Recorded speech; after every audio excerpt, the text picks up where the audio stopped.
বাংলা সিনেমার এই মুহূর্তের দুই স্টার অভিনেতা দেব এবং সোহমের সঙ্গে দীর্ঘ সময় পর বড় পর্দায় দেখা মিলবে উত্তরের এক নতুন মুখের।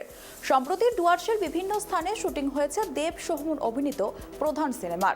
আর এই প্রধান সিনেমায় দেখা যাবে জলপাইগুড়ি শহরের দীপঙ্কর রায়কে। কথায় আছে, প্রতিভাকে চেপে রাখা যায় না, সময়ে তাকে ঠিক খুঁজে নেয় আরেক প্রতিভাবান। ঠিক তেমনটাই ঘটেছে জলপাইগুড়ি শহরের ডিবিসি রোডের ছোট্ট রূপালী লেডিস টেলারের কর্ণধার দীপঙ্কর রায়ের ক্ষেত্রে।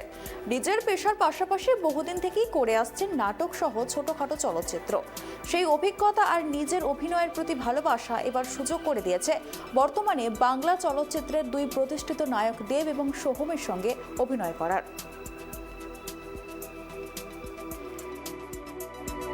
বা গ্রাম যার কর্তা ব্যক্তি আমি, আমার ছেলে আছে, বউ আছে, নাতি আছে, আরও কয়েক ঘরকে নিয়ে এই ছোট্ট একটা বস্তি। আমরা পুকুর আছে আমাদের, এই পুকুরে মাছের চাষ করে আমরা সংসার চালাই।